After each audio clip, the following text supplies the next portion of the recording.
માળિયાટીના ખાતે નવરાત્રી પર્વ નિમિત્તે હવનનું આયોજન કરાયું હતું। દર વર્ષની પરંપરા મુજબ આ વર્ષે પણ હવનનું આયોજન કરવામાં આવ્યું। ચામુંડા માતાજીના મંદિર ખાતે ભક્તિ ભાવથી હવન યોજાયો હતો। મોમાઈ માતાજીના મંદિર ખાતે પણ ભાઈઓ બહેનોની હાજરીમાં હવન યોજાયો હતો। નાગબાઈ માતાજીના મંદિર ખાતે શાસ્ત્રોક્ત વિધિ મુજબ હવન કરવામાં આવ્યું હતું। આ ત્રણેય મંદિરો ખાતે મોટી સંખ્યામાં ભક્તો ઉપસ્થિત રહ્યા હતા। ધર્મપ્રેમી ભાઈઓ બહેનો હવન પૂર્ણ થયા બાદ શાસ્ત્રોક્ત વિધિ મુજબ પૂર્ણાહુતિ કરવામાં આવી હતી। અંતે પ્રસાદનું વિતરણ કરવામાં આવ્યું હતું। ભાઈઓ બહેનો અને શ્રદ્ધાળુઓ અને જનતાએ પ્રસાદ ગ્રહણ કર્યો હતો। ધર્મપ્રેમી જનતાએ આયોજન અંગે પ્રશંસા વ્યક્ત કરી હતી। જે સિંહ ગુજરાતી સાથે પ્રતાપ સુદિયા માળિયાહાટીના।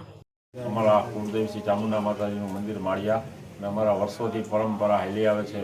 આઠમના દિવસે માતાજીનું હવન કરી અને માતાજીની બીડું હોમી આજે વરસાદ પણ ચાલુ છે તો પણ અમે અમારી માતાજીનું હવન ચાલુ છે અને 4:30 વાગે બીડું હોમવાનું છે। તો બધા ધર્મપ્રેમી ભાઈઓને નમ્ર વિનંતી કે માતાજીનું બીડું 4:30 વાગે હોમવાનું છે તો બધા અમારા માતાજીના મંદિરે આવી અને લાભ લે।